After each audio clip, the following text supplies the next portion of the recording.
Hello, YouTube. It's me, John Avenger, once again, and welcome to Christmas in July 2021. For me, anyway. Yeah, this is my first DVD update of July. I got a lot of stuff to show my DVDs and Blu rays.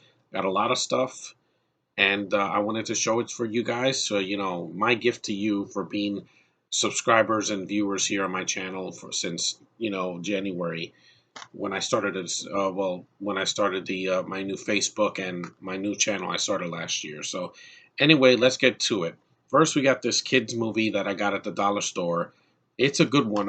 It's a decent one I saw a few years ago, or last year. This is Scooby Doo and the Gourmet Ghost.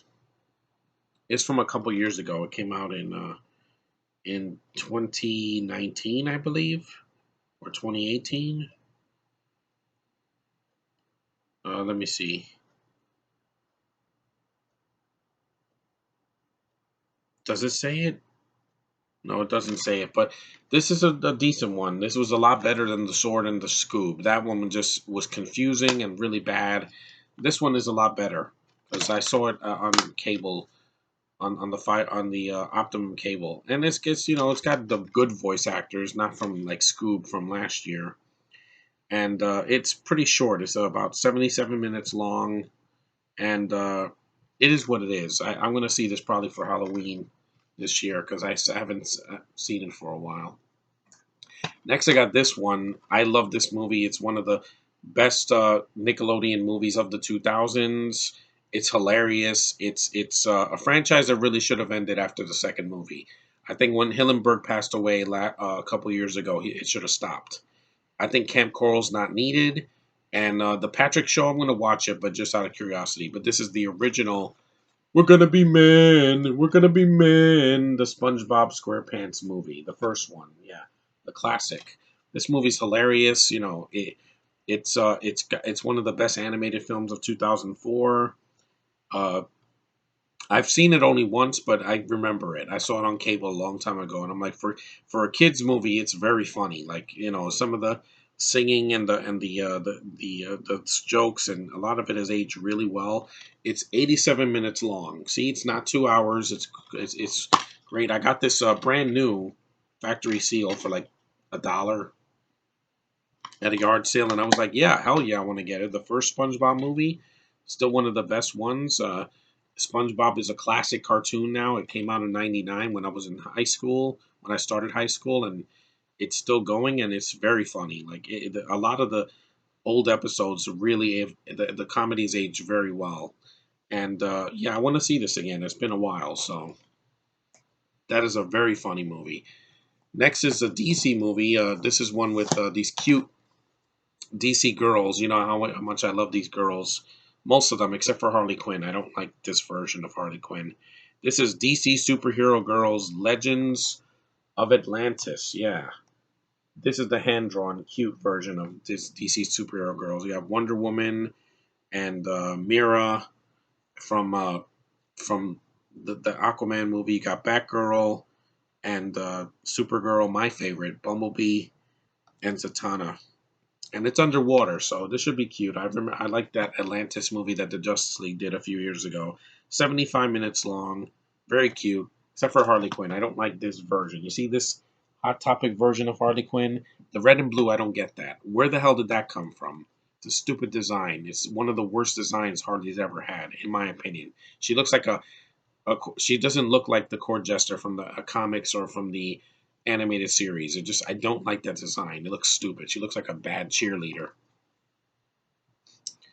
Next is a double bill of Lego DC superheroes, which I really enjoy these. They're very funny. They're parodies without being insulting to the source material.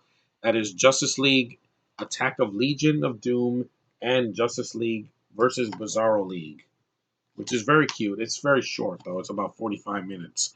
It's 44 minutes, and the Attack of Legion of Doom is 77 minutes. So double bill for two DC movies. The dollar store has a lot of DC movies, which is great because these have aged very well, and they don't take themselves so seriously like some of the DCU stuff.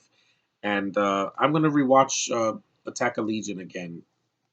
Attack of the Legion of Doom, excuse me, because it's been a couple years since I've seen it, and it's funny. Next, I saw this movie years ago. It's an R-rated comedy, very weird. I haven't seen this in a while. It's got an interesting cast. It's from the director of Phantasm, the original Phantasm, and Bubba Hotep. John dies at the end. It's got Paul Giamatti, Clancy Brown, Chase Williamson, and Rob Mays. It also has Doug Jones in it. He's in a lot of those uh, Guillermo del Toro movies. No female that I really know, but it's still really weird. But it has a commentary that I want to hear this season. It's got one with the director Don Coscarelli, producer Brad Baru, Chase Williamson, and Rob Mays. None from Giamatti because he was busy doing the Amazing Spider-Man 2, unfortunately. Next is a drama western that I've never seen before, never heard of it. It came out about 20 years ago, and it flopped because no one even heard of it. American Outlaws with Colin Farrell, who's not American, Scott Kahn from Ready to Rumble, and the always gorgeous Ali Lauder. Yeah, fight me on that one. I think she's one of the most beautiful women I've ever seen in my life. She's a blonde and she knows what she is, and she's just very, very delicious. Good actress too. I've seen her in a lot of stuff. So this is one of her early works before she was, famous. I'll see it once. It's 94 minutes, so it's not very long. Next is a double bill I got with an action star that got out of prison a few years ago. I'm glad he's back to work. And these I've never seen. So this is The Recall from a couple years ago and Nine Lives, aka Unstoppable, with Wesley Snipes. Yes, two films he did that I've never seen. It doesn't say the running time because both of them are. It says combined 187 minutes, so that's probably 90 minutes apiece. 3 hours combined.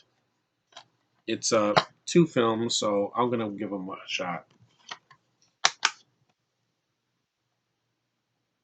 Next, yes, I'm looking forward to Black Widow next week. I'm finally going to see it in the theater. It's been a long time. I love this actress. This is one of her early things that she did with Chris Evans. Yes, this is her second film with him before the MCU. And, this should be adorable. The Nanny Diaries. Yes, with the always gorgeous Scarlett Johansson. You have Alicia Keys. You have Chris Evans. And even Laura Linney as an older is sexy woman. Yeah, she's always a beautiful woman to watch. And this has her and Chris Evans in a romantic comedy. I saw them in The Perfect Score as well. That was their first film together, in mainstream film, and they just have good chemistry. That's a reason why they had so much screen time together in the MCU because the chemistry is there. I'm sorry, Pugface. Screw you. You're not going to have the chemistry with Scarlett because you'll never work with her again. I can almost guarantee that.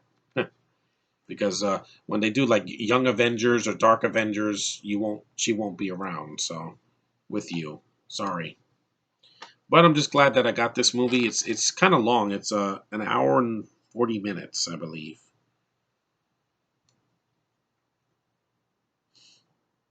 PG-13 for language.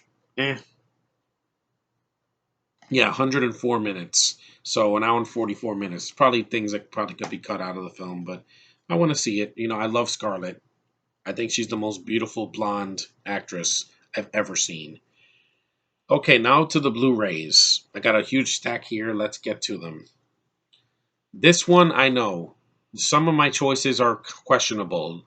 Don't bite my head off, Josh, when you see these films, because some of them I bought because they were cheap, and I haven't seen them in a while, or I've never seen them. Sicario. Yes, I got it because Denis Villeneuve directed this movie. I don't like Emily Blunt as a lead. I already told you guys that. That hasn't changed. But it has other actors I like. Benicio del Toro, Josh Brolin. This movie's probably going to look amazing. You got Victor Garber, who I liked in DC Legends of Tomorrow.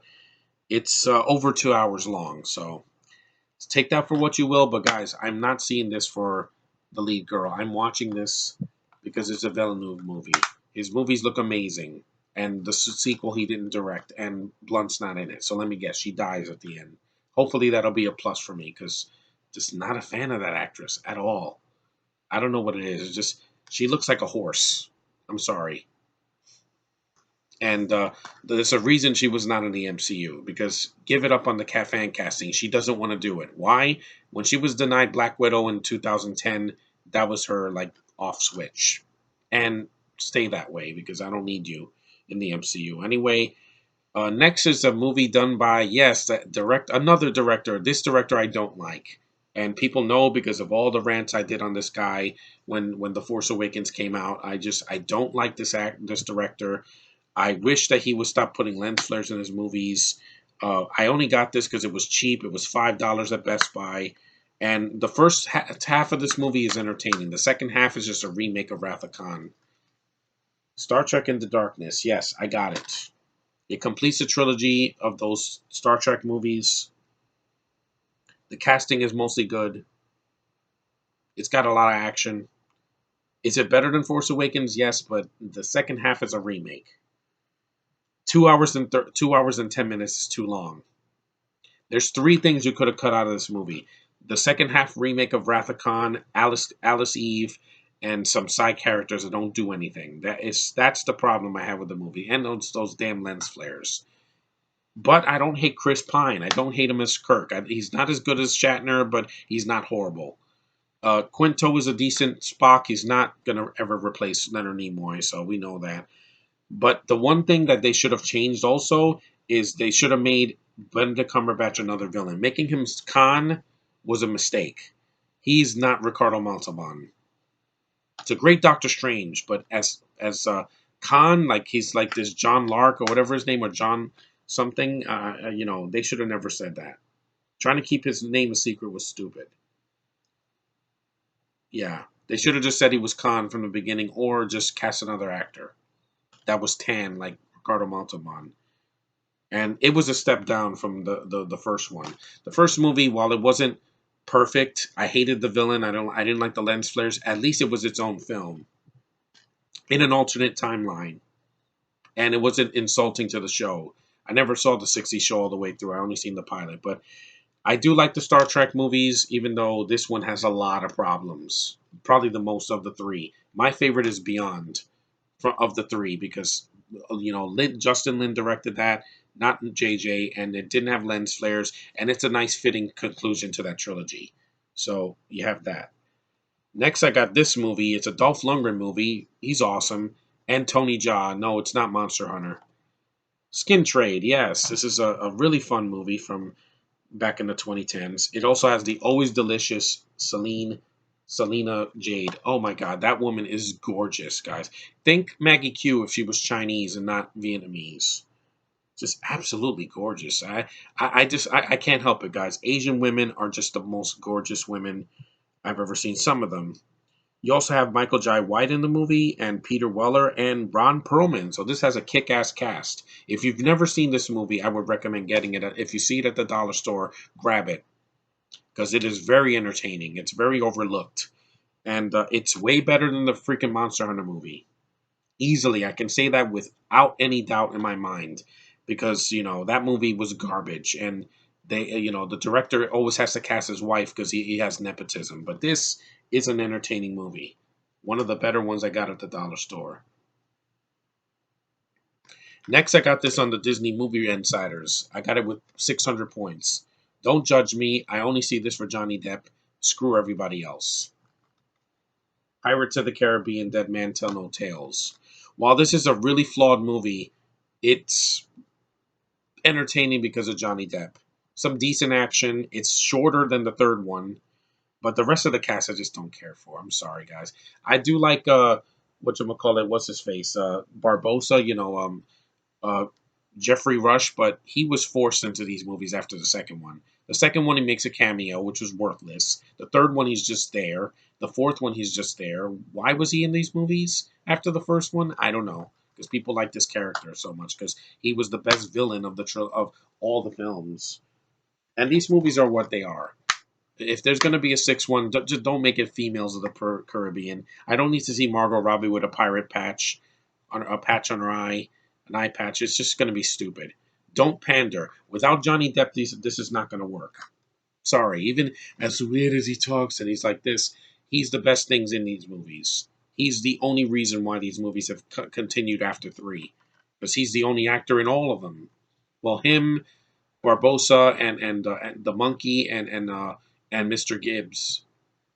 Those are the only actors in all of them. Because even Keira Knightley and Orlando Bloom are not in the fourth one, which is my personal favorite sequel. I like the first one. The second one is good, but it's too dark. The third one is garbage. It's way too long. It's 3 hours long, guys. This is only an hour and 52 minutes. It's a huge decrease in running time, which is great because Kyla Scaladario cannot act. She's just a diet Keira Knightley, and I didn't care about her in the first place. That's why I haven't seen Crawl or The Maze Runners or any of that, because you don't cast British actresses as my leads. It's a grave grievous sin for me. You saw what happened with Loki. Hiddleston is fine. You don't need female British chicks in any of my stuff. They've ruined the Star Wars movies that I saw in the last decade. They ruined freaking Loki. They ruined freaking, yeah, because there's like three of them. They just ruin it for me. Is Black Widow going to be ruined? No. Because this will be the first and last time I ever see Pugface as a lead. Because if she does an Avengers movie, she's going to be a side character. I guarantee you. There'll be like 8 other actresses better than her. But anyway, this movie's not that horrible. At least I got it for free with points. So, not too bad. Next, I got this film. It's the first of a trilogy. And yeah, it is kind of like Indiana Jones. The CGI is not very good, but I did like the cast, and it was fun. I'm not expecting everything to be a masterpiece, guys. Jack Hunter and the Lost Treasure of Ugarit. Got it on Blu-ray and DVD. I was very happy. No special features. About 96 minutes long. Very funny movie. Very fun. If you shut your brain off and you don't see it as Indiana Jones, it's got its own charm to it. And no, it's not a Hallmark movie, Josh. Just to let you know, this was done a long time ago, and it's got a pretty decent cast. You have Ivan Sergey and Joanne M. Kelly, who's a beautiful Canadian actress. By the way, happy Canada Day to all of my Canadian subscribers and friends on Facebook. You know who you are. Uh, it's a holiday. Susan Ward is in it, and a bunch of other actors that I've never heard of. But it was fun. I watched this on Tubi with my family, and we had some laughs. All I want is to be entertained, guys. I don't care what you are. If you're Canadian or Irish or Spanish or Asian or Middle Eastern, if you can entertain me, I'll give you the pass. But if you annoy me, yeah, you get the axe. Next, this is a fun, dumb movie from the Asylum. Yeah, it's one of those. And it's got Carmen Electra, Hulk Hogan's daughter, Brooke Hogan, yum, and Charlie O'Connell. And it's from the 2010s, 2012, yeah, a year before Sharknado, Two-Headed Shark Attack. Yeah, this movie is so stupid, but I love these kind of movies to watch in the summer. I just like to laugh at how ridiculous they are. But unlike Fast and the Furious, this movie is short. That's what I love about these Asylum movies. They don't overstay their welcome. This is only 90 minutes. It's not 2 hours and 20 minutes. It doesn't drag ass. And while the effects are ridiculous, it is what it is, guys. I like these kinds of films. I love the Sharknado movies. I haven't seen this in a while, and I'll watch it for the summer. Last but not least, this is a good movie. I don't disagree with you, Doug Walker. I think this is a good film. Yes, it's long. Yes, the two leads bicker, but they had chemistry more than anybody in Jurassic World or Jurassic World Fallen Kingdom. It's not 2 hours long. It's almost 2 hours. I missed the lead. May he rest in peace, Bill Paxton. It's got one of the most gorgeous women of all time that won an Oscar, Helen Hunt. Twister. Yes, this is a good movie. He's like, the only reason this movie was a hit was because of the effects. Yes, because the effects are still good. ILM did the effects for these tornadoes. They look real. They don't look like bad CGI. This is a way better movie than Into the Storm. It is, without question, because it's a better cast. And while the two beat leads bicker, they have way more chemistry than freaking Owen and Claire from Jurassic World. because at the end they survive the tornado, they get the data, and they kiss. Where's the problem in that? And you have Bill Paxton in one of his better roles. Rest in peace, man. I miss you a lot. The world of cinema lost a great film legend. You know, I loved him in Aliens and his cameo in The Terminator. This movie, John DeBont did this. He also did Lara Croft Tomb Raider and the Good Speed movie, the first one. This has a commentary too. And it's just these are the kind of movies I miss. I also miss Philip Seymour Hoffman. I miss him a lot. Good actor. Only one I don't like in this movie is Cary Elwes because he's an asshole with a southern accent, and well, he gets exactly what he deserves. But anyway, wow, this video went 20 minutes, but this is a good movie. I don't want to hear it. It's a good movie.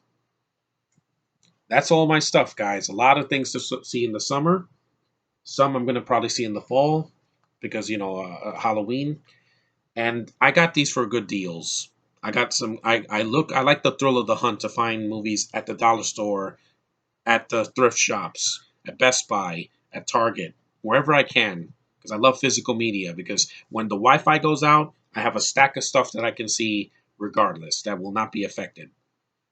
Just saying, guys, physical media will live on even after it's gone in stores. I'm still gonna buy it.